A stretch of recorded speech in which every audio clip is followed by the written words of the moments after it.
So hello students, आज का हमारा पेपर है केमिस्ट्री क्लास 12 टर्म 1 का सेट 2 का डिटेल सॉल्यूशन। जैसा कि आप सभी को सेट 1 का सॉल्यूशन आज से 2 दिन पहले मिल गया था, आज हम डिस्कस करेंगे सेट 2 का, वो भी डिटेल सॉल्यूशन।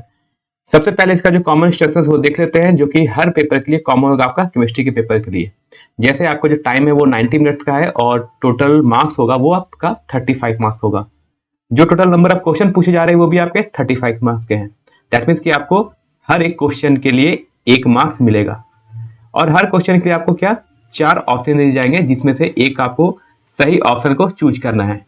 अगर आप कोई क्वेश्चन गलत करते हैं तो उसके लिए कोई भी नेगेटिव मार्किंग नहीं होगा। स्टार्ट करते हैं हमारा पहला क्वेश्चन। फर्स्ट क्वेश्चन है, the number of atoms in a simple cubic unit cell of a monoatomic elementary substance is equal to. ठीक है, यानी एक सरल घनी एकक कोष्ठी में कणों की संख्या कितनी होती है। तो आप सभी ने पढ़ा होगा कि एक होता है हमारा सिंपल क्यूबिक। ठीक है, सिंपल क्यूबिक में कितने एटम्स होते हैं टोटल? सिंपल क्यूबिक में जो टोटल नंबर ऑफ एटम्स होते हैं वो कितने जाते हैं हमारे 1। अगर आप बात करोगे बॉडी सेंटर्ड की, ठीक है, बॉडी सेंटर्ड को डिनोट करते हैं, टोटल नंबर ऑफ एटम्स कितने हैं? एफसीसी यानी फेस सेंटर क्यूबिक सेल, या फिर इसको कहते हैं क्यूबिक क्लोज पैकिंग या फिर हेक्सागोनल क्लोज पैकिंग। इन सभी का टोटल नंबर ऑफ एटम्स कितने होते हैं? इसमें होते हैं आपके सीसीपी एंड एफसीसी में होते हैं 4, और अगर आप पूछा जाए हेक्सागोनल क्लोज पैकिंग में, इसमें जो एटम्स होते हैं वो कितने होते हैं? 6। हमसे यहाँ पूछा किसके लिए गया था? हमसे यहाँ पूछा गया है सिंपल क्यूबिक यूनिट सेल के लिए। तो सिंपल क्यूबिक यूनिट सेल के लिए कितना होगा? वो हो जाएगा option number A, that means 1। आते हैं क्वेश्चन नंबर सेकंड, कह रहा है molarity of an aqueous solution containing 2 gram of sodium hydroxide in 200 millilitre of solution is. हमसे पूछा जा रहा है यहाँ पर मोलरिटी। अब मोलरिटी का फॉर्मूला क्या होता है? मोलरिटी होता है number of moles of solute particle upon volume of solution, कितना? इन 1 लीटर। अब यहां पर हमें जो सॉल्यूशन दिया हुआ है वो 200 ml, तो 200 ml है, लीटर में नहीं है। तो इसका एक और इक्वेशन क्या लिखते हैं? Number of moles of solute को लिखेंगे given mass upon molecular mass of solute into 1000 by volume. यहां पर हम जो लेंगे वॉल्यूम, ये होगा हमारा ml में। क्या करते हैं, बस वैल्यू को सब्स्टिट्यूट करते हैं। गिवन मास है हमें 2 ग्राम, मॉलिक्यूलर मास ऑफ NaOH कितना होता है? NaOH ये होता है आपका 40। ठीक है, इसे आप कैलकुलेट कर सकते हो। जैसे 23 हो गया हमारा सोडियम का, ऑक्सीजन का हो जाएगा 16, हाइड्रोजन का हो जाएगा 1। ऐड करोगे तो ये हो जाएगा हमारा टोटल 40। तो 2/40 इंटू 1000 डिवाइड बाय वॉल्यूम कितना गिवन हमें? 200 ml। यानी यहां से कितना आ जाएगा? यहां से सॉल्व करो तो आ जाएगा 1/4, और 1/4 को हम लिख सकते हैं 0.25। ठीक है, यानी मोलरिटी सॉल्यूशन की कितनी हो जाएगी? वो हो जाएगा हमारा 0.25, that means option number D. आते हैं नेक्स्ट क्वेश्चन में। क्वेश्चन नंबर थर्ड है, when molten NaCl is electrolysed the product obtained at the cathode is. यानी द्रवित NaCl में के वैद्युत अपघटन से कैथोड पर हमें क्या मिलता है? तो देखो क्या होता है, हमें क्या दिया है? मोल्टेन NaCl लिखा है। ठीक है, यानी द्रवित NaCl है। तो क्या होता है, जब भी NaCl का कैसा हो? मोल्टेन हो, मतलब वो द्रवित फॉर्म में हो, मोल्टेन हो, और उसका हम क्या करा रहे हैं? उसको हम करा रहे हैं इलेक्ट्रोलाइज्ड। दैट मीन्स हम इसमें इलेक्ट्रिसिटी पास कर रहे हैं। अगर इसमें इलेक्ट्रिसिटी पास करेंगे तो क्या होगा? ये Na+ और Cl- में ब्रेक हो जाएगा, यानी इसका इलेक्ट्रोलाइसिस हो जाएगा, इलेक्ट्रोलाइज हो जाएगा। अब इसमें क्या होता है? कैथोड पर हमें क्या मिलता है? एट कैथोड पर हमें मिलता है सोडियम मेटल यानी Na, और एट एनोड, ठीक है, एनोड पर हमें क्या मिलता है? वहां मिलता है हमें क्लोरीन गैस। ठीक है, तो हमसे पूछा कहां गया है? हमसे पूछा गया है एट कैथोड पर हमें क्या मिलेगा। तो कैथोड पर हमें क्या मिल रहा है? Sodium metal. ठीक है, तो यहां से हमारा करेक्ट ऑप्शन हो जाएगा, वो हो जाएगा option number B. Question number 4 है which of the following is ore of aluminium. Aluminium का ओर कौन सा है? हेमेटाइट, केसिटेराइट, डोलोमाइट या बॉक्साइट। तो एक एक करके जो 4 ऑप्शन है सभी को चेक कर लेते हैं। जैसे पहला है हमारा हेमेटाइट, ठीक है, हेमेटाइट। हेमेटाइट किसका ओर होता है? हेमेटाइट होता है हमारा ओर आयरन का, ठीक है, और आयरन का सिंबल होता है Fe। सेकंड हमारा है कैसिटेराइट। कैसिटेराइट कैसेराइट कैसेटेराइट किसका ओर होता है? ये होता है ओर हमारा टीन का। तो ये सारे ऑप्शंस के यानी सभी के आप सभी मेटल्स के आपको ओर याद रखने हैं। फिर है थर्ड ऑप्शन हमारा डोलोमाइट।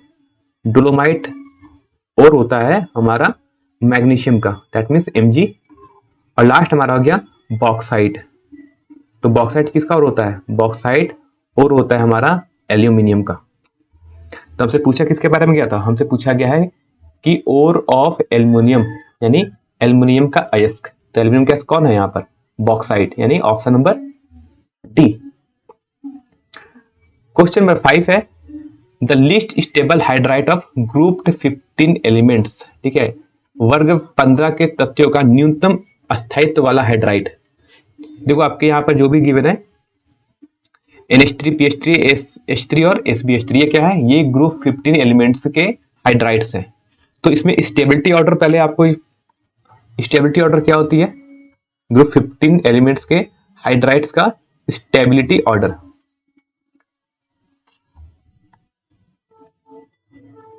तो इसका स्टेबिलिटी ऑर्डर होता है, सबसे मोस्ट स्टेबल होता है हमारा NH3, उससे कम स्टेबल होता है हमारा PH3, उससे कम स्टेबल होता है हमारा SH3, उससे कम होता है हमारा SbH3, और सबसे लीस्ट स्टेबल यानी सबसे लीस्ट स्टेबल हाइड्राइड्स वो होता है हमारा BiH3। यानी हमारा NH3 क्या है? NH3 हमारा मोस्ट स्टेबल है, सबसे ज्यादा स्टेबल है। हमसे पूछा गया यहाँ पर लीस्ट स्टेबल, आपसे एग्जाम में मोस्ट स्टेबल के बारे में भी पूछा जा सकता है। यानी टोटल यहाँ पर कितने हैं हाइड्राइड्स गिवन है हमें? 5, लेकिन ऑप्शन में कितने गिवन है? 4। तो ऑप्शन के अकॉर्डिंग चेक करो तो सबसे लीस्ट स्टेबल कौन होना चाहिए? सबसे लीस्ट स्टेबल जो होगा वो हो जाएगा हमारा SbH3, that means option number correct होगा हमारा डी।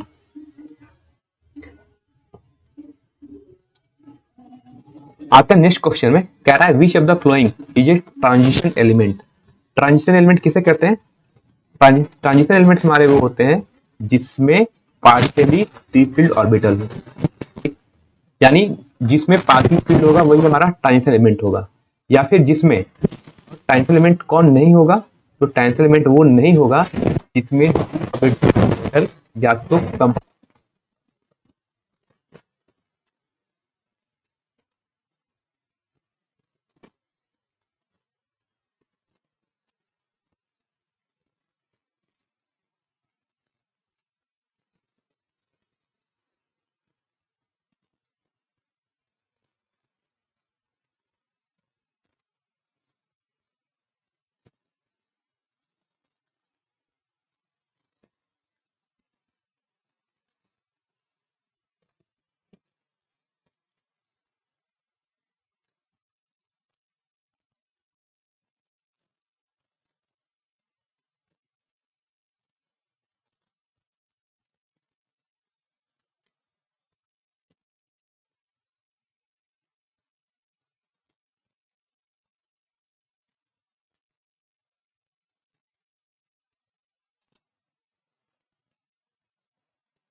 ये होता है 5D10, तो ये होता है आर्गन नहीं, इसलिए तो जेनॉन, क्योंकि 80 है, तो ये होता है हमारा जेनॉन।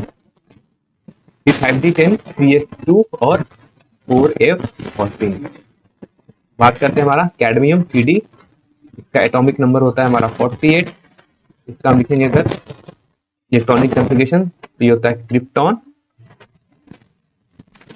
एंड देन 4d10 और 5s2 और लास्ट हमारा बच गया जिंक।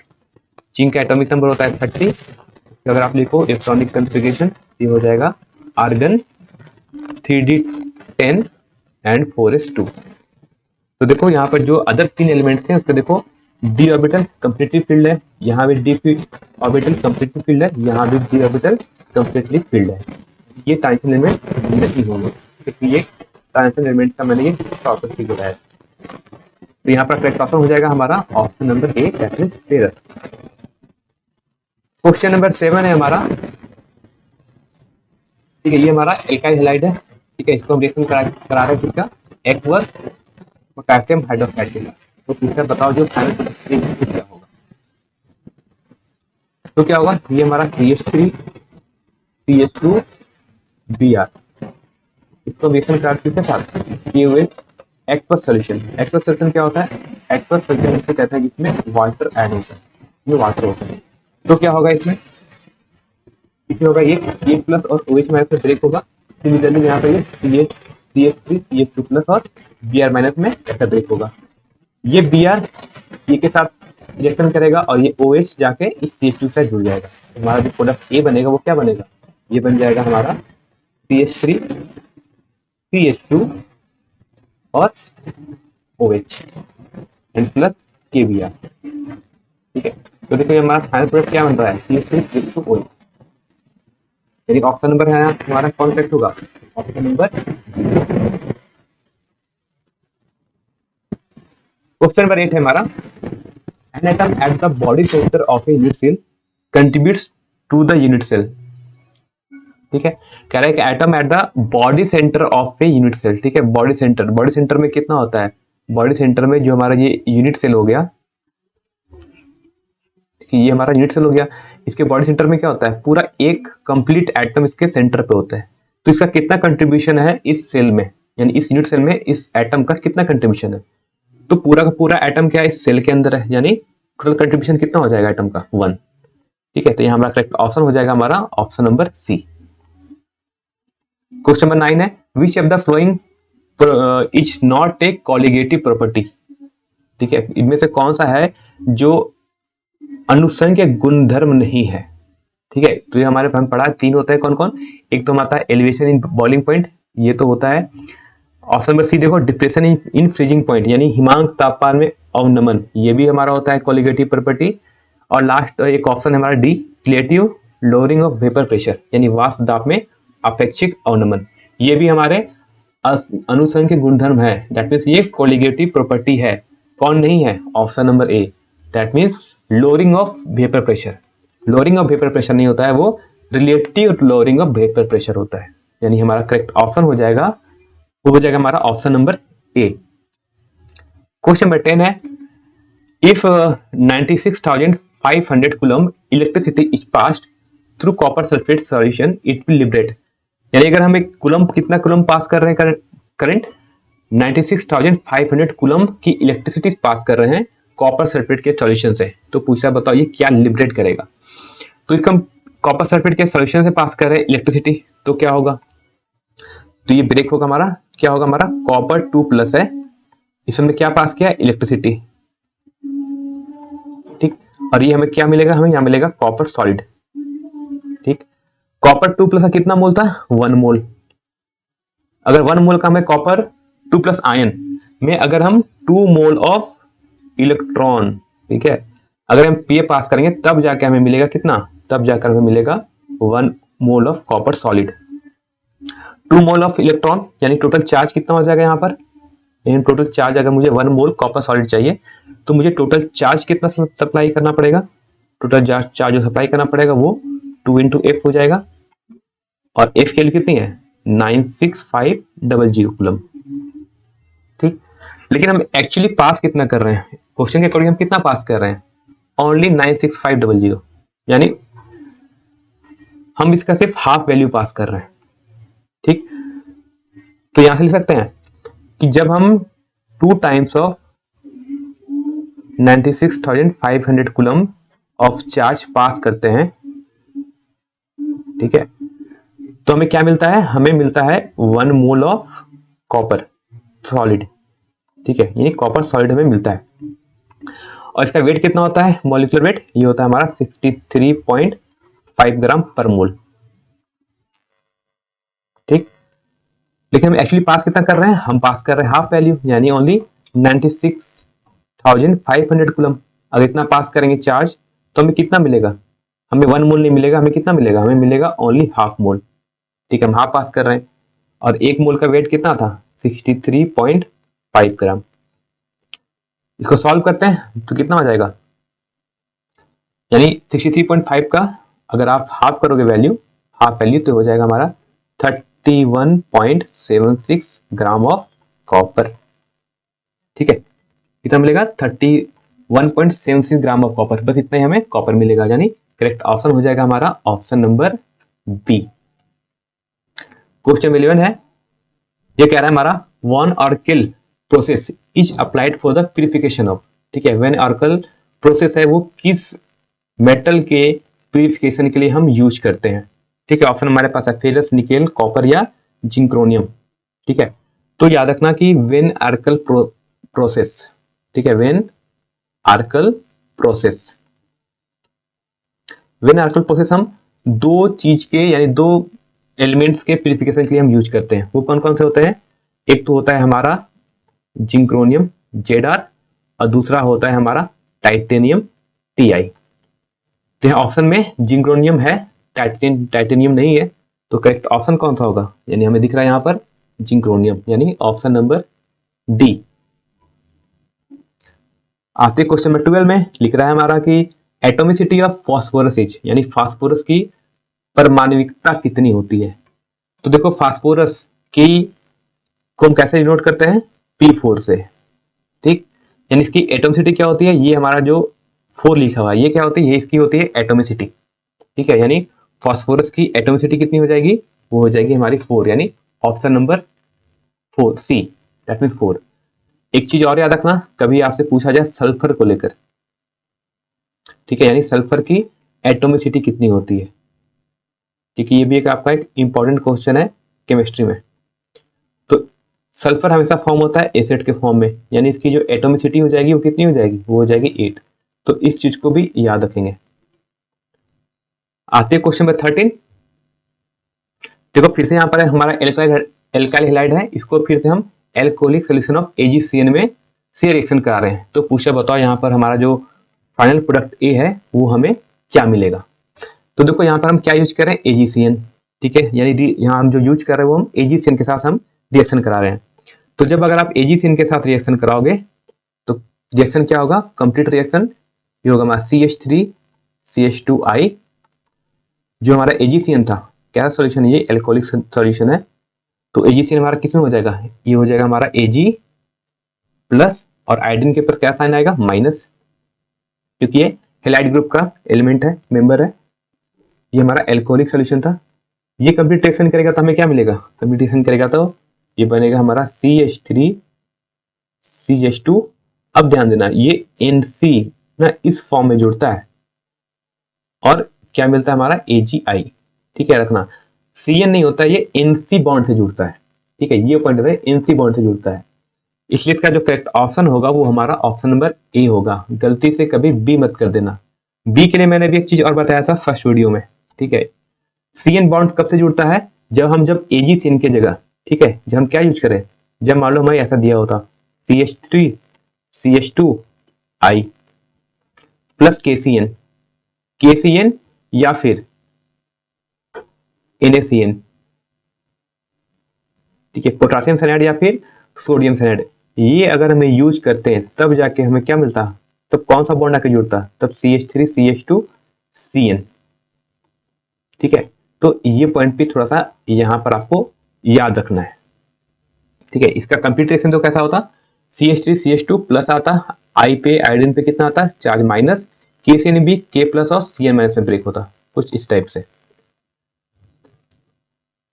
अब आते हैं हम क्वेश्चन नंबर 14 में।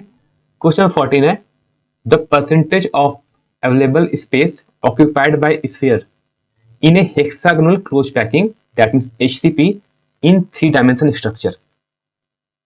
ठीक है, यानी अगर हेक्सागोनल क्लोज पैकिंग हो, हेक्सागोनल क्लोज पैकिंग को हम कहते हैं षष्टकोणीय निविड संकुलन में उपलब्ध स्थान का कितना प्रतिशत गोलों द्वारा घेरा होता है।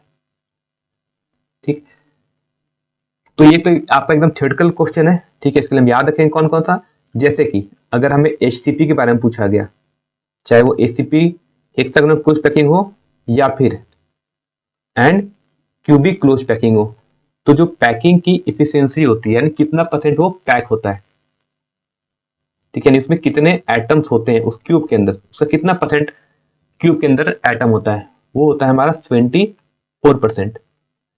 इसके अलावा हमारे पास और कौन से होते हैं, दूसरा होता है हमारा एक बॉडी सेंटर्ड क्यूबिक सेल, उसमें अगर आप पैकिंग फ्रैक्शन निकालोगे तो ये होता है 68%। और लास्ट होता है हमारा सिंपल क्यूबिक सेल।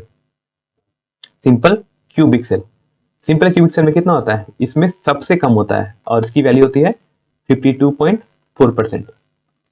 तो हमसे पूछा गया था हेक्सागोनल क्लोज पैकिंग के लिए, hexagonal close packing that means HCP के लिए, तो इसकी वैल्यू कितनी होगी 74%। दैट मींस ऑप्शन नंबर हो जाएगा हमारा करेक्ट सी। अब एक पॉइंट इसमें ये भी याद रखते हैं कि पैकिंग तो इतना होगा, अगर हमसे पूछा जाता कि बताओ वॉइड कितना होगा, यानी खाली कितना पार्ट होगा, यानी किसी अगर क्यूबिक सेल में एटम्स कितने होंगे वो तो हमने परसेंटेज निकाल लिया कि कितना परसेंट एटम होगा, अब कितना परसेंट कुछ पार्ट बच जाएगा खाली, वो कितना परसेंट होगा, तो इसे याद रखते हैं यानी void percent. Hexagonal close packing के लिए हो जाएगा 26%, बॉडी सेंटर्ड के लिए हो जाएगा ये 32% एंड सिंपल क्यूबिक सेल के लिए हो जाएगा ये 47.6%। तो साथ ही साथ आप ये रिजल्ट भी आपको याद रखना है। ठीक है, एग्जाम में आपसे वॉइड परसेंट भी पूछा जा सकता है। ठीक है, तो आते हैं क्वेश्चन नंबर हम 15 में, लिख रहा है what is the effect of temperature on osmotic pressure of solution. ठीक है, यानी टेम्परेचर का क्या इफेक्ट होगा किस पर, ऑस्मोटिक प्रेशर ऑफ सॉल्यूशन पर। दैट मींस हिंदी में कहेंगे से कि विलयन के प्रासरण दाब पर तापमान का क्या प्रभाव होता है। तो इसका इक्वेशन क्या होता है, ऑस्मोटिक प्रेशर को हम डिनोट करते हैं पाई से, इक्वल टू होता है सी आर टी। ठीक है, सेम क्वेश्चन आपका सेट 1 में भी था। तो यहां से देखो हमारा जो ऑस्मोटिक प्रेशर पाई है वो टेम्परेचर पे कैसे डिपेंड कर रहा है, डायरेक्टली डिपेंड कर रहा है।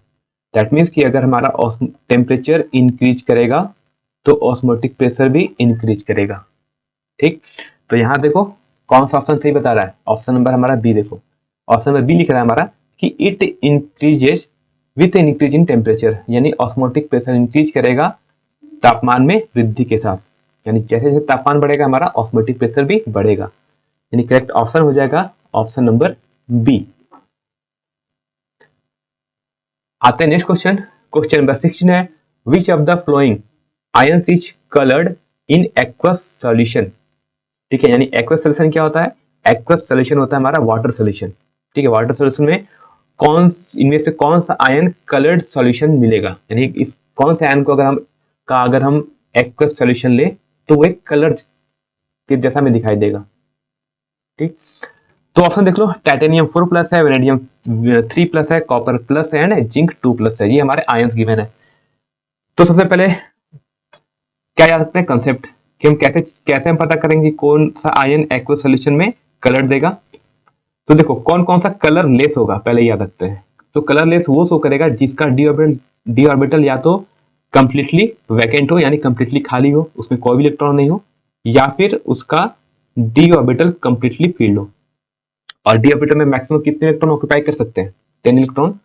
अगर ऐसा इलेक्ट्रॉनिक कन्फिगरेशन हमें मिल रहा है किसी एलिमेंट्स का, यानी किसी आयन एलिमेंट के आयंस का, तो वो कैसा शो करेगा, वो शो करेगा हमें कलरलेस। ठीक, लेकिन यही अगर डी ऑर्बिटल में 1 से लेकर 9 तक अगर इलेक्ट्रॉन फिलअप है तो ऐसे आयंस हमें कलर शो करेंगे, यानी ये हमारे ये कलर्ड सॉल्यूशन होता है। तो यहां से हम करते हैं सबका इलेक्ट्रॉनिक कन्फिगरेशन निकालते हैं। तो देखो सबसे पहले है टाइटेनियम 4+। टाइटेनियम का होता है 22 एटॉमिक नंबर, इसका इलेक्ट्रॉनिक कन्फिगरेशन करेंगे तो ये हो जाएगा आर्गन हो गया हमारा 18 और 4+ है। 4+ है तो दैट मीन्स में से 4 22 में से 4 सब्ट्रैक्ट करो तो पहुंच जाएंगे हम फिर से 18 पे। दैट मीन्स ये हो जाएगा आर्गन, डी ऑर्बिटल में कोई भी इलेक्ट्रॉन नहीं, 4s ऑर्बिटल में भी कोई इलेक्ट्रॉन नहीं। ठीक, क्या है ये है डी ऑर्बिटल का, क्या है कंप्लीटली वैकेंट है, तो क्या हो जाएगा हमारा, ये हो जाएगा हमारा कलरलेस। सेकेंड ऑप्शन देखते हैं हमारा वेनेडियम 3+। वेनेडियम का हमारा एटॉमिक नंबर होता है 23 और 3+ है, यानी ये हो जाएगा हमारा टोटल 20। ठीक है, 23 इलेक्ट्रॉन में से 3+ है, यानी 3+ मतलब 3 इलेक्ट्रॉन आप उसमें से निकाल लो, तो 23 में से 3 निकालोगे तो बच जाएगा आपके पास 20। अब 20 का अगर आप इलेक्ट्रॉनिक कन्फिग्रेशन करो तो हो जाएगा 3d1 एंड 4s0।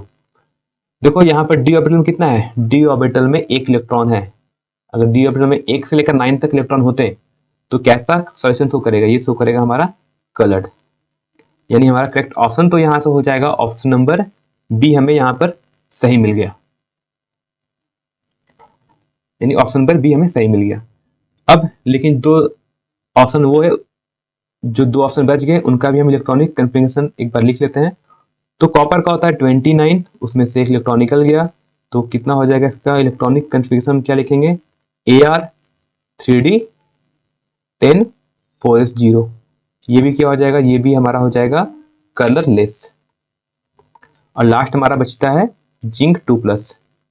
जिंक का इलेक्ट्रॉनिक नंबर होता है 30, जिंक 2+ है, 2 इलेक्ट्रॉन उसमें से हमें बाहर निकालेंगे, तो इसका जो इलेक्ट्रॉनिक कन्फिग्रेशन होगा वो हो जाएगा आर्गन 3d10 एंड 4s0।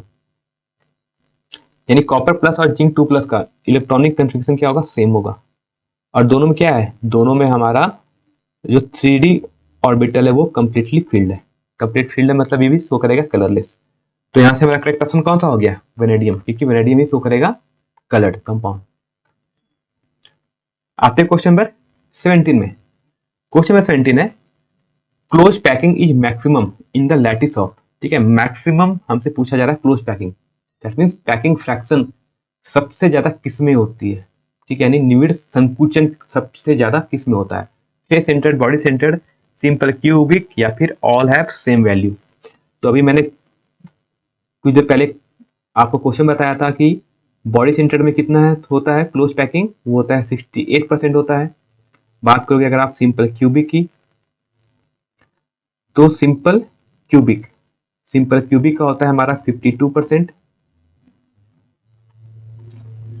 और HCP यानी हेक्सागोनल क्लोज पैकिंग हो या क्यूबिक क्लोज पैकिंग हो, इसकी पैकिंग फ्रैक्शन कितनी होती है, ये होता है 24%।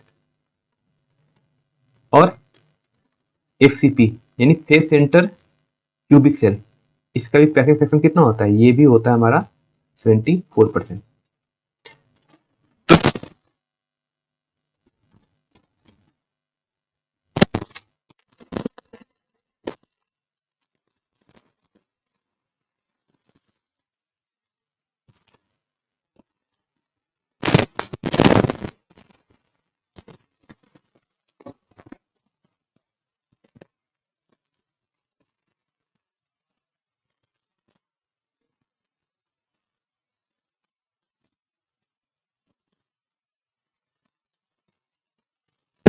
क्या रेटी हो गया number of moles of solute particle dissolved in 1 liter of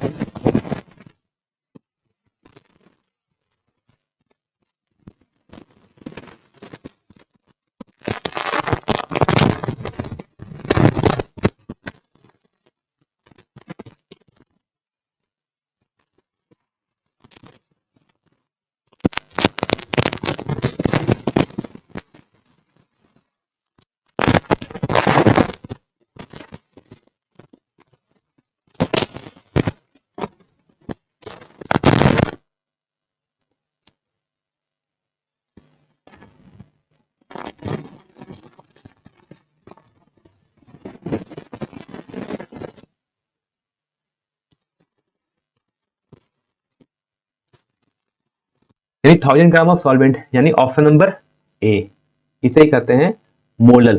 ठीक है, इसे कहते हैं मोलालिटी, निकालने का फॉर्मूला होता है हमारा। आते क्वेश्चन 19 लिख रहा है copper crystallizes in face center cubic lattice with a unit length of 361 pm, that means 361 picometer. Then what is the radius of copper atom in picometer? ठीक है, तो तक हमसे पूछा जा रहा है कि बताओ फेस सेंटर में क्या होते हैं, एटम्स होते हैं, अरेंज होते हैं एक क्यूबिक सेल में। तो उसमें पूछ रहा है कि बताओ कि अगर उस क्यूबिक सेल का लेंथ अगर है 361 पिकोमीटर, तो बताओ उस यूनिट सेल में जो एटम्स हैं उन एटम्स का रेडियस कितना होगा। तो फेस सेंटर के लिए क्या होता है, फेस सेंटर के लिए हमारा जो क्यूब का जो लेंथ होगा, यानी क्यूब का जो साइड लेंथ होगा ए, वो इक्वल क्या होता है, वो होता है इक्वल होता है 4 times of R divide by root.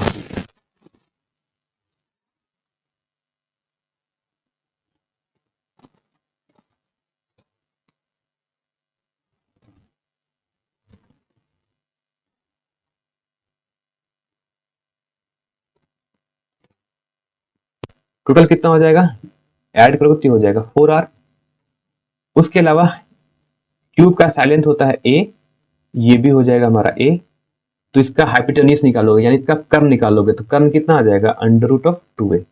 यानी यहां से कह सकते हैं कि 4r equal to 4r by root 2 होगा। अब देखो हमसे रेडियस पूछा गया है, हमसे r के बारे में पूछा गया है, तो r इक्वल टू क्या हो जाएगा, root 2a by 4।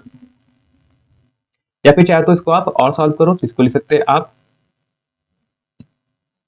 a by 2 root 2। हमें साइलेंथ की गिवन है 361 पिकोमीटर, 2 रूट 2 की वैल्यू होती है 1.414। इसको आप सॉल्व करोगे तो इसकी वैल्यू नियरली इक्वल टू कितने आएगी, ये आ जाएगा हमारा 127.9 पिकोमीटर। ठीक है, लमसम इतना आता है अप्रोक्सीमेट वैल्यू, या आप इसको चाहो तो आप 128 पिकोमीटर भी आप लिख सकते हैं। ठीक है, यानी 127.6 के जो क्लोजेस्ट वैल्यू है वो हमारा कौन सा है, 128, जो कि है ऑप्शन नंबर बी। आते हैं क्वेश्चन 20। क्वेश्चन में 20 कह रहा है कि a mixture of two liquid A and B has boiling points higher than boiling points of both A and B, the mixture is. कह रहा है मेरे पास दो मिक्सचर है लिक्विड का, एक ए और बी। कह रहा है कि जो ए का बॉइलिंग पॉइंट है और जो बी का बॉइलिंग पॉइंट है, दोनों को अगर मिक्स करते हैं तो दोनों को मिक्स करने के बाद जो बॉइलिंग पॉइंट आ रहा है वो दोनों यानी ए और बी के बॉइलिंग पॉइंट से ज्यादा है, यानी मिक्सचर का बॉइलिंग पॉइंट ज्यादा है ए और बी दोनों से। तो पूछा है बताओ ये मिक्सचर को किस टाइप का हम सॉल्यूशन कहेंगे। ठीक है, किस टाइप का ये सॉल्यूशन होगा। अब हम यहाँ ए और बी को दो अलग अलग टाइप के लिक्विड्स को हम क्या कर रहे हैं, आपस में मिक्स कर रहे हैं, तो सॉल्यूशन तो हो जाएगा हमारा नॉन आइडियल। अब ये आइडियल सॉल्यूशन नहीं रहेगा, यानी ऑप्शन नंबर देखो तो बी या सी। अब उसके अलावा अब क्या होगा, अब इसको हम क्या कहते हैं, विथ इस टाइप में, यानी उसके जो बॉइलिंग पॉइंट में डेविएशन आ रहा है। अब इस डेविएशन को हम कौन सा कहते हैं, कौन सा डेविएशन कहते हैं, नेगेटिव डेविएशन या पॉजिटिव डेविएशन। तो इसका पहले एक छोटा सुन लो एक्सप्लेनेशन क्या होता है, कि हमारा जो वेपर प्रेशर होता है, ठीक है, जो हमारा वेपर प्रेशर होता है वो इनवर्सली प्रोपोर्शनल टू होता है बॉइलिंग पॉइंट के। ठीक है, बॉइलिंग पॉइंट के। तो अब देखो यहां पर क्या हो रहा है, यानी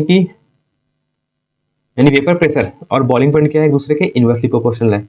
अगर पॉजिटिव डेविएशन होगा, ठीक है, अगर पॉजिटिव डेविएशन होगा तो ये कब होगा, जब वेपर प्रेशर इंक्रीज कर जाए।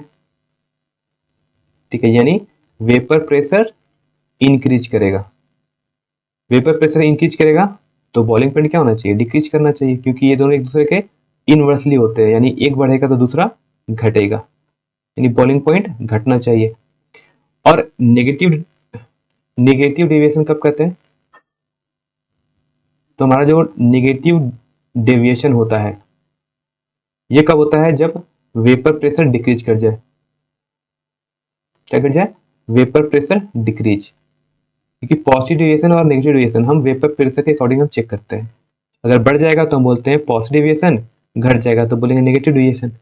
यानी नेगेटिव डेविएशन में क्या होगा, वेपर प्रेशर डिक्रीज कर जाएगा। अब वेपर प्रेशर डिक्रीज करेगा तो बॉइलिंग पॉइंट को इंक्रीज होना पड़ेगा। यानी बॉइलिंग पॉइंट को इंक्रीज कर जाएगा। अब देखो हमसे क्वेश्चन में दिया था कि बॉइलिंग पॉइंट क्या कर रहा है, बॉइलिंग पॉइंट इंक्रीज कर रहा है। अगर बॉइलिंग पॉइंट इंक्रीज कर रहा है तो उस टाइप के डेविएशन को हम क्या कहते हैं, निगेटिव डेविएशन।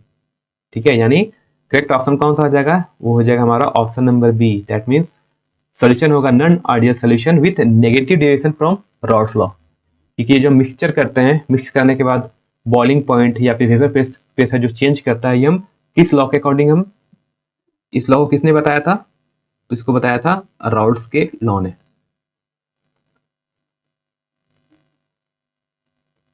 अब आते हैं हम क्वेश्चन नंबर 21। क्वेश्चन नंबर 21 है, फॉर ए गैल्वेनिक सेल, ठीक है, which one of the following statement is not correct. ठीक है, यानी गैल्वेनिक सेल में कौन सा ऑप्शन करेक्ट नहीं है। ठीक है, तो देखो इसका एक ट्रिक्स कैसे याद रखते हैं हम, लोन, आपने एक वर्ड सुना था लोन। ठीक है, ये शॉर्टकट तरीका होता है किसी चीज के याद। एल मतलब क्या होता है, इससे हम कहते हैं लेफ्ट, यानी लेफ्ट साइड पर जो भी इलेक्ट्रोड होगा उस पर क्या होगा, उस पर होगा ऑक्सीडेशन। ठीक, ए मतलब होता है हमारा एनोड और एन मतलब होता है हमारा नेगेटिव। ठीक, अभी इसका ट्रिक्स हो गया। अब याद रखो, अब पढ़ो स्टेटमेंट कह रहा है कि कौन सा स्टेटमेंट करेक्ट नहीं है। एनोड पर क्या होता है, एनोड पर होता है हमारा ऑक्सीडेशन। ठीक, तो कैथोड पर होगा रिडक्शन, यानी एनोड पर ऑक्सीडेशन होना चाहिए, रिडक्शन नहीं होना चाहिए।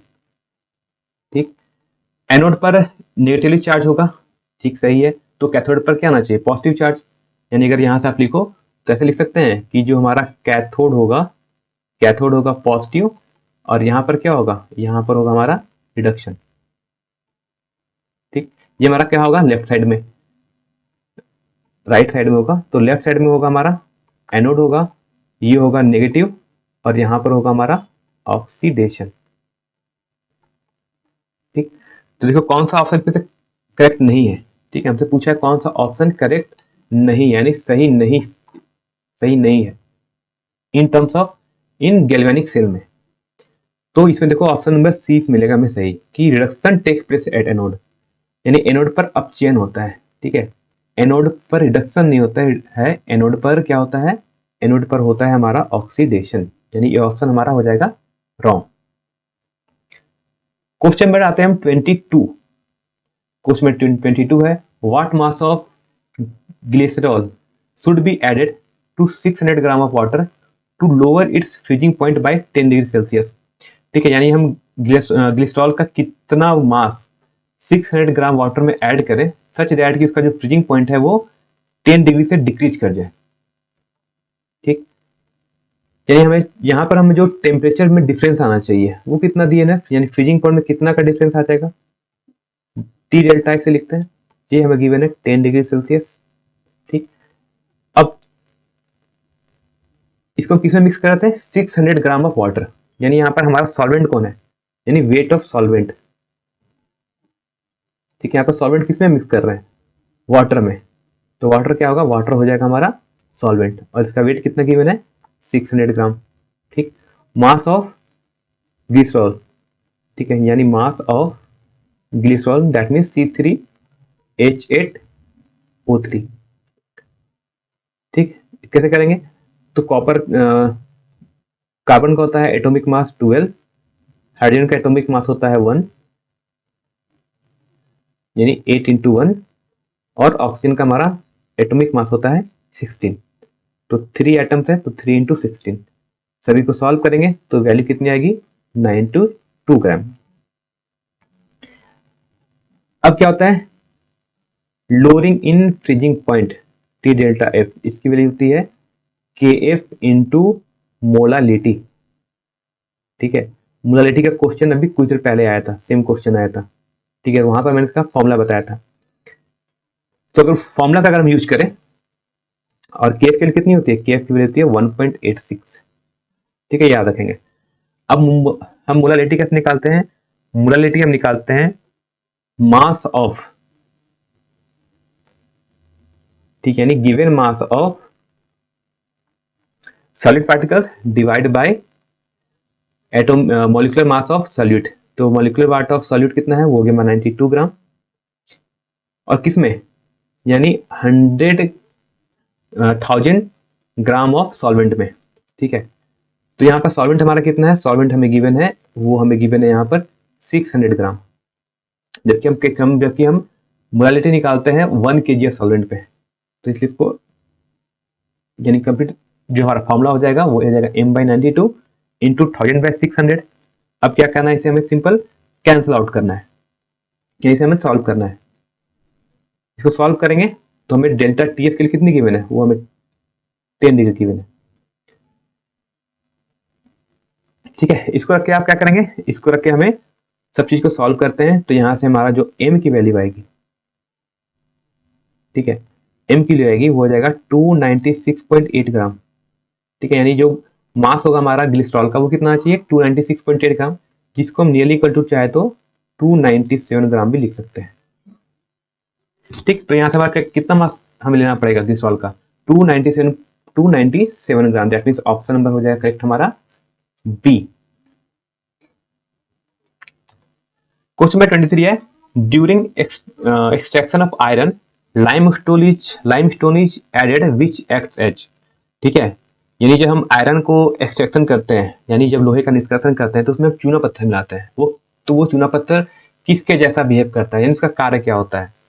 ठीक है, तो जब भी हम आयरन में, यानी जब हम आयरन का निष्कर्षण करते हैं उसमें जब हम लाइमस्टोन यूज करते हैं, वो तो लाइमस्टोन कैसा बिहेव करता है, वो एक्ट करता है एज ए फ्लक्स। ठीक है, वो द्रावक की तरह प्रयोग होता है। कौन, हमारा चूना पत्थर। ठीक है, यानी करेक्ट ऑप्शन हो जाएगा हमारा option number A. Question number 24 है, the number of POP bridge in the structure of P4O10। ठीक है, यानी P4O10 में पूछा जा रहा है कि बताओ पीओपी ब्रिज कितने होंगे। ठीक है, तो अगर आपको इसका आंसर पता है, यानी अगर आपने को याद है तो आप चाहे तो लिख सकते हो, नहीं तो इसका जो बेस्ट एक्सप्लेनेशन है वो क्या होता है कि आपको P4O10 का स्ट्रक्चर पता होना चाहिए। ठीक है, स्ट्रक्चर कैसा होता है, वो तो हमारा 4 फास्फोरस एटम है। तो ये 4 फास्फोरस एटम हो गए। ये फास्फोरस एटम जुड़ा होता है हमारा ऑक्सीजन के साथ।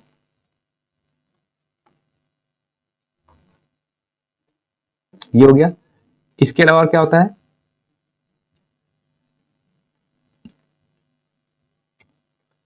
या फिर इसके अलावा और इसको अगर आप और डायग्राम इसका बनाओ कंप्लीट, ये हो जाएगा। फिर यहां से भी एटम जुड़ा होता है, ये होता है। फिर सिमिलरली ये भी जुड़ा होता है इससे।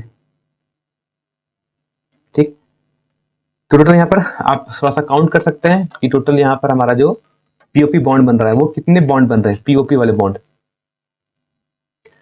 ठीक है, तो देखो पीओपी बॉन्ड कितना बन रहा है, इसका मैं कंप्लीट स्ट्रक्चर मैंने नहीं बनाया, मैंने इसका हाफ स्ट्रक्चर बनाया। अगर आप यहाँ से जोड़ोगे टोटल, तो देखो टोटल कितने ऑक्सीजन है यहाँ पर। तो देखोगे ऑक्सीजन हम काउंट करते हैं तो 1 2 3 4 5 6, और कहाँ होते हैं, और जो हमारे बॉन्ड बनते हैं वो यहाँ बनते हैं ऐसे। ठीक, ये होते हैं। हमसे पूछा बताओ पीओपी बॉन्ड कैसे काउंट करेंगे। तो देखो एक पीओपी बॉन्ड ये हो जाएगा पहला, दूसरा पीओपी बॉन्ड हमारा ये हो जाएगा सेकेंड, थर्ड पीओपी बॉन्ड हो गया ये हमारा, फोर्थ पीओपी बॉन्ड हो गया हमारा, ये मिलकर बन गया, यानी 4 पीओपी बॉन्ड हो गए। अब 2 पीओपी बॉन्ड और है, वो चेक करो कौन होगा, ये फास्फोरस और ये ऑक्सीजन एटम। टोटल हो गया 5, और लास्ट हमारा जो पीओपी बॉन्ड बनेगा वो बन जाएगा हमारा इस फास्फोरस बीच में ऑक्सीजन और इस फास्फोरस के साथ। तो ये हो जाएंगे हमारे टोटल 6, यानी 6 पीओपी बॉन्ड बनेंगे। ठीक है, तो इसका हमारा जो करेक्ट ऑप्शन है वो हो जाएगा option number D. Complete structure बनेगा तभी जाके आप total number of POP bond find कर सकते हैं। क्वेश्चन में 25 लिखा, the number of vacant orbital in valence shell of phosphorus, यानी फास्फोरस के वैलेंस सेल में कितने वैकेंट ऑर्बिटल होते हैं। तो फास्फोरस का हमारा एटॉमिक नंबर कितना होता है, फास्फोरस हमारा एटॉमिक नंबर होता है हमारा, वो होता है हमारा 15। इसके इलेक्ट्रॉनिक कंफिगरेशन करते हैं तो इसका ये 1:2 2:2 2p6 3s2 3 3 and 3d10 3d। ठीक है, तो यहाँ पर क्या है, यहाँ पर हमारा डी ऑर्बिटल क्या है, तो क्या हमारा नंबर ऑफ वैकेंट ऑर्बिटल,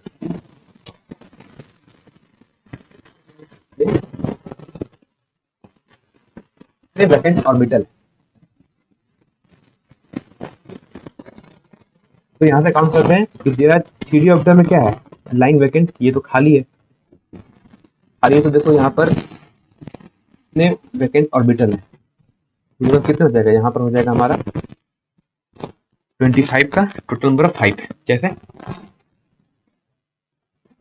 देखिए डी ऑर्बिटल का अगर आप बनाओगे वैकेंट ऑर्बिटल, तो डी मतलब कितना होता है, टोटल 5 होते हैं, ठीक, और हर ऑर्बिटल में कितने होते हैं, ठीक है, यानी हर ऑर्बिटल में 2 इलेक्ट्रॉन, 3d, तो कितने ऑर्बिटल यहाँ खाते हैं, 1 2 3 4, डी का पूरा ऑर्बिटल टोटल 5, टोटल हो जाएगा हमारा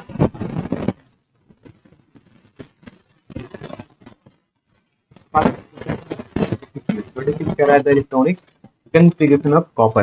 ठीक है, कॉपर का इलेक्ट्रॉनिक क्या होगा। ठीक है, तो देखो दो एलिमेंट्स ऐसे हैं जिनके एक्सेप्शन केस है। ठीक है, दो ऐसे हैं जिनका एक्सेप्शन हमें केस पढ़ना पड़ता है इलेक्ट्रॉनिक कॉन्फ़िगरेशन, और आपसे एग्जाम में मैक्सिमम टाइम नहीं पूछा जाएगा जो एक्सेप्शनल केस है। ठीक है, जो रूल को फॉलो नहीं करते हैं। कौन कौन फॉलो नहीं करता है, एक तो फॉलो नहीं करता हमारा कॉपर, इसका एटॉमिक नंबर होता है जेड की वैल्यू होती है 29, और दूसरा होता है हमारा क्रोमियम के एटॉमिक नंबर जेड होता है 24। तो दोनों का आप इलेक्ट्रॉनिक कॉन्फ़िगरेशन याद रखना। तो कॉपर का होता है हमारा आर्गन 3d10 4s1, और जो होता है हमारा क्रोमियम उसका होता है AR 3d5 और 4s1। अब ये दोनों एक्सेप्शनल केस क्यों हैं, तो एक्सेप्शनल केस किस लिए है, क्योंकि हमारा जो 4s से ज्यादा स्टेबल कौन होता है, 4s से ज्यादा स्टेबल होता है या तो कंप्लीटली फील्ड डी ऑर्बिटल हो, यानी या तो डी ऑर्बिटल में 10 इलेक्ट्रॉन हो, ठीक है, या फिर डी ऑर्बिटल हमारा सेमी यानी पार्सली फील्ड हो। पार्सली मतलब कि हाफ फील्ड, हाफ फील्ड मतलब 10 की जगह अगर 5 इलेक्ट्रॉन भी फुल फील्ड है, ठीक है, तो ये क्या होता है, ये हमारे मोर स्टेबिलिटी होती है। ठीक है, यानी अगर इसका आप डायग्राम बनाओ तो कुछ टाइप से होना चाहिए, या तो उसमें इलेक्ट्रॉन होने चाहिए, टोटल 10 इलेक्ट्रॉन होने चाहिए डी ऑर्बिटल में, ठीक, ऐसा हो, या फिर अगर ये नहीं है तो अगर डी ऑर्बिटल में टोटल 5 में हर सेल में कितने कितने एक एक इलेक्ट्रॉन हो, यानी पार्सली फील्ड हो, यानी इसको कहते हैं हाफ फील्ड। ठीक है, यानी या तो फुल फील्ड या तो हाफ फील्ड। ये क्या होता है, ये मोर स्टेबल होते हैं किससे, 4s से, इसलिए इन दोनों का जो इलेक्ट्रॉनिक कॉन्फ़िगरेशन है वो थोड़ा सा डिफरेंट आता है। इससे क्या होता है, पहले डी ऑर्बिटल फील्ड होता है, उसके बाद 4s में इलेक्ट्रॉन आते हैं। ठीक है, तो हमसे पूछा गया था क्रोमियम कॉपर का इलेक्ट्रॉनिक कॉन्फ़िगरेशन, इसलिए करेक्ट ऑप्शन हो जाएगा ऑप्शन नंबर बी।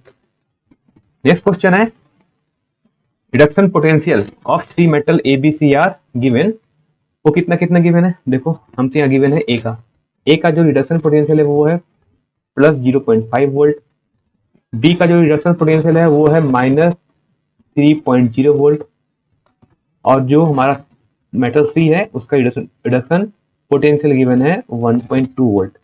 तो पूछा है बताओ कि इनके ऑर्डर ऑफ रिड्यूसिंग पावर का ऑर्डर क्या होगा, यानी उनके इन धातु के अपचयन शक्ति का क्रम क्या होगा। ठीक है, तो देखो अब इसका कंसेप्ट समझो कि रिडक्शन पोटेंशियल अगर बढ़ेगा, ठीक, बढ़ेगा तो वो क्या होता है, अगर वो बढ़ेगा तो वो होता है स्ट्रॉन्गेस्ट ऑक्सीडाइजिंग एजेंट। ठीक, हिंदी मीडियम के स्टूडेंट्स इंग्लिश वर्ड को अपने लैंग्वेज में कन्वर्ट करते रहेंगे, तो वो इसका वो स्ट्रॉन्ग ऑक्सीडाइजिंग एजेंट होगा, और उसकी दैट मीन्स उसका हाई ऑक्सीडाइजिंग पावर होगा, हाई ऑक्सीडाइजिंग पावर। ठीक। लेकिन अगर उसकी रिडक्शन पोटेंशियल अगर डिक्रीज करती है, रिडक्शन पोटेंशियल अगर उसकी डिक्रीज करती है तो वो क्या होगा, वो स्ट्रॉन्गेस्ट रिड्यूसिंग एजेंट होगा। ठीक है, स्ट्रॉन्गेस्ट रिड्यूसिंग एजेंट होगा, यानी उसकी रिड्यूसिंग पावर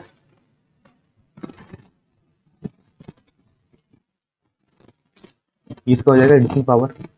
ठीक, तो अब देखो यहाँ पर हम चेक करते हैं ना,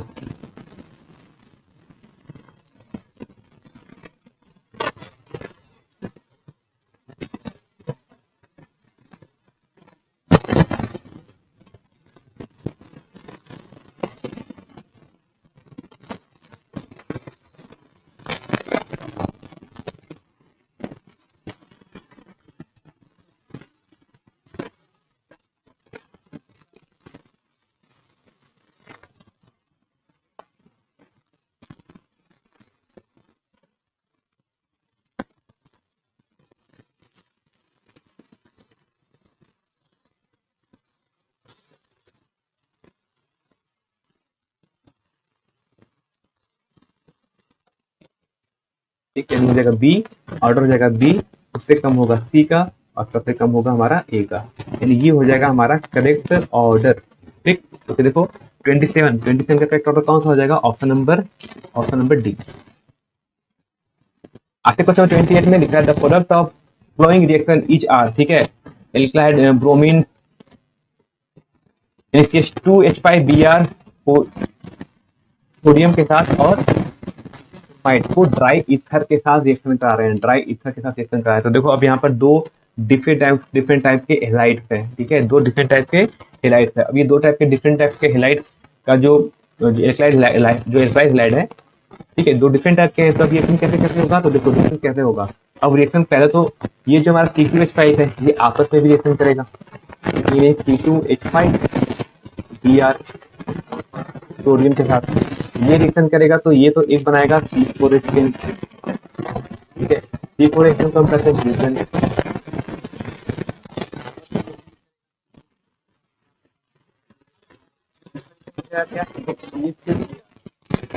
के साथ रिएक्शन करेगा,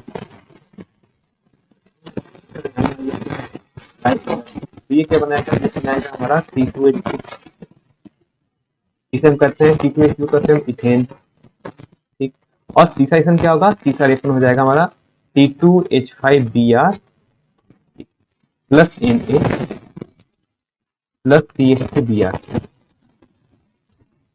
ठीक, कंप्लीट ये रिएक्शन करेगा तो ये क्या बनाएगा, ये हमारा C2H5CH3 रिएक्शन बनाएगा।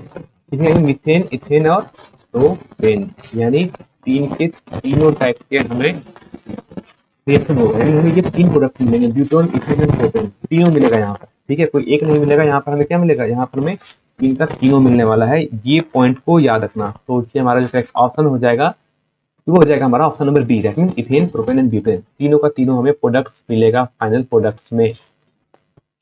अब आते हैं हमारा क्वेश्चन नंबर 29 है कि CH3CHO2H इंटू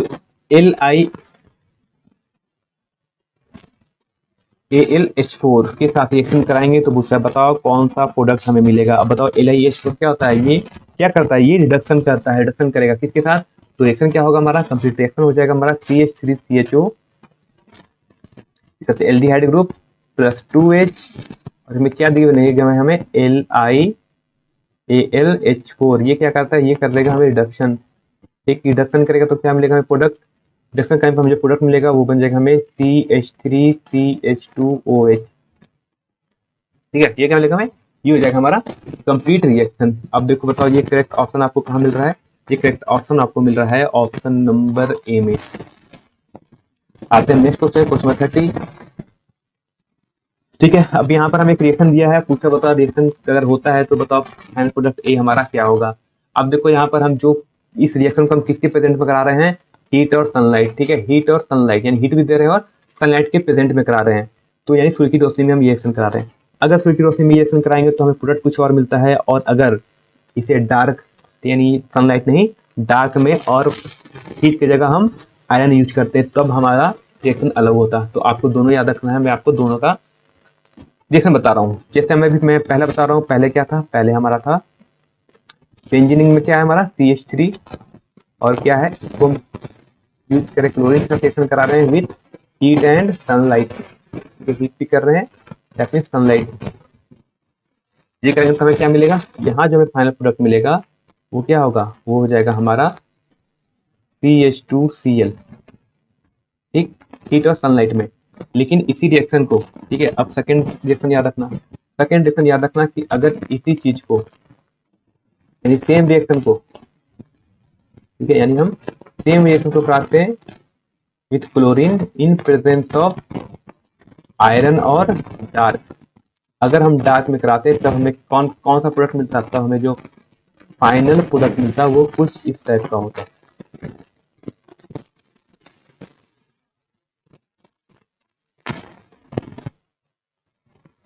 यानी हमें दो टाइप के मिलते हैं प्रोडक्ट, फाइनल प्रोडक्ट। ऊपर CH3 और एक Cl हमारा यहाँ जुड़ा होता है। ठीक है, तो ये कब मिलता है, जब मिलता है जब हम फेरस यानी आयरन और डार्क में रिएक्शन कराते हैं। हमें पूछा गया है हीट और सनलाइट। जब हीट और सनलाइट यूज करेंगे तो कौन सा हमारा कंप्लीट रिएक्शन होगा, वो होगा हमारा ऑप्शन नंबर 30 का ए। ठीक है, अब आते हैं हमारा क्वेश्चन 31। कह रहा है IUPAC name of compound stone glow. बताओ IUPAC नेम। तो देखो मेरे स्ट्रक्चर क्या गिवन है, CH बेंजीनिंग में क्या है, क्लोरीन और ब्रोमीन हमारा ऐड है। तो अब बताओ इसमें हम कहाँ से स्टार्ट करेंगे। तो स्टार्टिंग कहाँ से करते हैं, नोमेनक्लेचर का रूल याद करते हैं। तो सबसे पहले स्टार्ट करेंगे यहाँ पर डबल बॉन्ड बन रहा है यहाँ से। तो ये हो जाएगा 1 2 3 4 5 6। ठीक है, इसका मैं कंप्लीट स्ट्रक्चर बनाता हूँ यहाँ पर। तो ये देखो हमारे पास कुछ इस टाइप से बना हुआ है एक बेंजीन रिंग। यहाँ डबल बॉन्ड बना हुआ है, यहाँ है क्लोरीन और यहाँ पर है हमारा ब्रोमीन। ठीक, तो हम नोमेनक्लेचर कहाँ स्टार्ट करेंगे, जहाँ से हमारा डबल बॉन्ड बन रहा है। ठीक, तो यहाँ से हम नंबरिंग करेंगे 1 2 3 4 5 6। ये तो हो गया। अब क्या करते हैं कि नेमिंग कहाँ से करते हैं, तो नेमिंग हम कर सकते हैं IUPAC नेम के अकॉर्डिंग, रूल के अकॉर्डिंग हम स्टार्ट करते हैं अल्फाबेटिकल ऑर्डर से। यानी स्टार्ट होगा हमारा ब्रोमीन से। तो ब्रोमीन कहाँ पर है, किस पोजीशन पर है, थर्ड पोजीशन पे। तो हो जाएगा ये थर्ड ब्रोमो। ब्रोमीन क्या लिखेंगे, थर्ड ब्रोमो। क्लोरीन कहाँ पर है, क्लोरीन है वन पोजीशन पे। तो 3 ब्रोमो 1 क्लोरो, 1 क्लोरो। और ये क्या है, ये साइक्लोहेक्सीन। ठीक है, साइक्लोहेक्सीन है। ठीक है, हेक्सीन क्यों, यहाँ पर डबल बॉन्ड है, ये हो जाएगा साइक्लोहेक्सीन। अब देखो हमारा करेक्ट ऑप्शन कहाँ है।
और आ गया H यहाँ पर।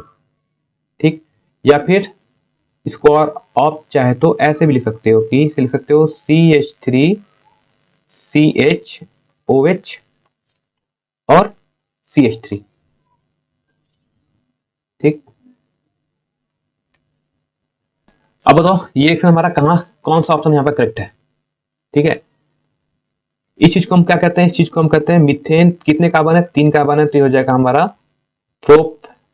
ठीक, एल्कोहल एटम कहां पर है, सेकंड नंबर बैठा हुआ, तो कहेंगे प्रोपेन टू ऑल।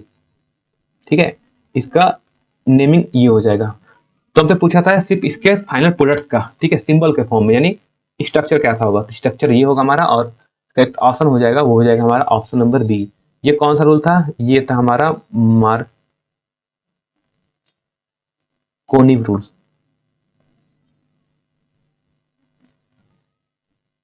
ठीक है, इसका उल्टा होता है एंटी मार्कोनिक रूल होता है, ठीक है, जो कि आपने पढ़ा होगा। आते क्वेश्चन नंबर 33 में करा है reaction of HCHO with CH3MgBr followed by the hydrolysis. Hydrolysis, ठीक है, इसका हम क्या कर रहे हैं, इसका हम हाइड्रोलाइसिस करा रहे हैं। तो देखते हैं कंप्लीट रिएक्शन करते हैं। तो कंप्लीट रिएक्शन कैसा होगा, कंप्लीट रिएक्शन होगा HCHO, ठीक है, इसका रिएक्शन करा कर हम किसके साथ, CH3MgBr के साथ, CH3MgBr। अब क्या होगा यहाँ पर ये CH3 प्लस में ब्रेक होगा और CH3 माइनस और Mg प्लस। ठीक, उसके अलावा यहां पर क्या होगा, ये हो जाएगा प्लस और ऑक्सीजन पे आएगा माइनस। अब क्या होगा इसके बाद, ये CH3 जो माइनस है इस कार्बन पे जाके रिएक्शन कराएगा और ये MgBr ये यहां पर, ठीक, कंप्लीट रिएक्शन करेंगे। तो इसे क्या सकते हैं, इसे हम लिख सकते हैं HC, ऑक्सीजन ऊपर है, O माइनस और Mg प्लस Br। ठीक, और क्या होगा, नीचे जुड़ गया था हमारा CH3 और ये था हमारा हाइड्रोजन। ठीक, इसका क्या करा रहे हैं, इसका करा रहे हैं हम, देखो लिखा है हाइड्रोलाइसिस कराना है, ठीक है, यानी H2O, क्या कह सकते हो, H प्लस OH माइनस, ये कराते हैं, इसको कहते हैं हम हाइड्रोलाइसिस। अब अगर इसका हाइड्रोलाइसिस कराओगे तो क्या मिलेगा, इसके बाद जो हमारा फाइनल जो प्रोडक्ट मिलेगा वो नीचे आएगा। ठीक, फाइनल प्रोडक्ट हो जाएगा HCOH, H और नीचे हो जाएगा हमारा CH3। ठीक, इसको और क्या लिख सकते हो, इसको लिख सकते हैं आप CH3CH2OH। ठीक, और ये क्या आ गया, ये हो गया हमारा इथेनॉल। ठीक है, हमें क्या मिलता है, हमें मिलता है इथेनॉल, यानी CH3CH2OH, यानी क्वेश्चन नंबर 33 का हमारा करेक्ट ऑप्शन कौन सा होगा, देखो करेक्ट ऑप्शन हो जाएगा हमारा ऑप्शन नंबर सी, ये इसका कंप्लीट रिएक्शन है। अब बात करते हैं हम क्वेश्चन नंबर 34 में। 34 का रहा है C2H5OH को H2SO4 एंड 443 केल्विन पर हम अगर रिएक्शन कराते हैं तो हमें फाइनल प्रोडक्ट्स क्या मिलेगा। तो देखो फाइनल प्रोडक्ट्स क्या मिलता है, जब हम कौन सा रिएक्शन करा रहे हैं, रिएक्शन करा रहे हैं हम C2H5 को लिख सकते हैं CH3CH2OH, रिएक्शन करा रहे हम H2SO4। ठीक है, 443 केल्विन मतलब क्या है, इसको हीट देंगे तभी ये इस टेम्परेचर तक पहुंचेगा। ठीक, क्या है बनता है फाइनल प्रोडक्ट, ये बनता है हमारा CH2 डबल बॉन्ड CH2, ये होता है ये, इसे कहते हैं इथीन। हमें क्या बनता है इससे, इसे हमें मिलता है इथीन। ठीक है, क्या मिलता है इसे, हम स्ट्रक्चर को हम कहते हैं इथीन। अब देखो हमारा करेक्ट ऑप्शन कौन सा है, यहाँ पर करेक्ट ऑप्शन है वो मिलेगा हमें ऑप्शन नंबर ए में। और आज का लास्ट क्वेश्चन है कि हमें एक रिएक्शन दिया है, पूछा बताओ इसके जो फाइनल प्रोडक्ट्स होंगे वो हमारे कौन कौन से होंगे। लिखते हैं हमारा रिएक्शन किसके बीच कराना है, CH3CH2OCH3, इसका रिएक्शन करा रहे हैं हम हाइड्रोजन आयोडाइड के साथ। अब हाइड्रोजन आयोडाइड का रिएक्शन करेगा तो क्या क्या होगा, देखो यहाँ पर ये बन जाएगा O माइनस और CH3 प्लस, ये हो जाएगा H प्लस A और I माइनस। अब इसके बाद जो फाइनल प्रोडक्ट हमारा क्या क्या बनेगा देखो, ठीक, तो ये बन जाएगा हमारा CH3CH2OH, यानी ये इसके साथ रिएक्शन हो जाएगा और CH3 आयोडीन के साथ रिएक्शन करेगा I के साथ। ठीक, तो फाइनल प्रोडक्ट क्या क्या बनेगा, फाइनल प्रोडक्ट बन जाएगा हमारा CH3CH2OH, ठीक, और प्लस बन जाएगा CH3I। ठीक है, ये होगा हमारा कंप्लीट रिएक्शन। ठीक है, तो यहां से देखो करेक्ट ऑप्शन यहाँ पर कौन है 35 का, 35 का कट ऑफ मिलेगा CH3 CH2OH एंड CH3I। ये है आपका ऑप्शन नंबर ए में। ठीक है, तो ये था आज का हमारा केमिस्ट्री का सेट 2 का कंप्लीट सोल्यूशन। ठीक है, अगर आपको वीडियो अच्छा लगा हो तो हमारे चैनल को सब्सक्राइब जरूर करना और बेल आइकन को जरूर प्रेस करना। इसके अलावा आप हमारे जो जितने भी सोशल मीडिया वेबसाइट्स है वहां पर आप रेगुलर उस पे अपडेट रह सकते हो, उसको लाइक शेयर और सब्सक्राइब करके। वहां पर आपको बोर्ड से related tips and tricks her subject के कंप्लीटली आपको मिलते रहेंगे। अगर आपको इस वीडियो का PDF चाहिए तो इस वीडियो का PDF हमारे टेलीग्राम चैनल पर और उसके ग्रुप पर आपको मिल जाएगा। अगर आपके कोई भी डाउट्स है तो आप हमारे टेलीग्राम के ग्रुप को ज्वाइन कर लो, वहां पर आप अपने कोई भी डाउट पूछ सकते हो। और इस सभी का लिंक आपको इस वीडियो के डिस्क्रिप्शन में आपको सभी का लिंक मिल जाएगा। ओके, तो मिलते हैं हम जल्दी नेक्स्ट वीडियो में।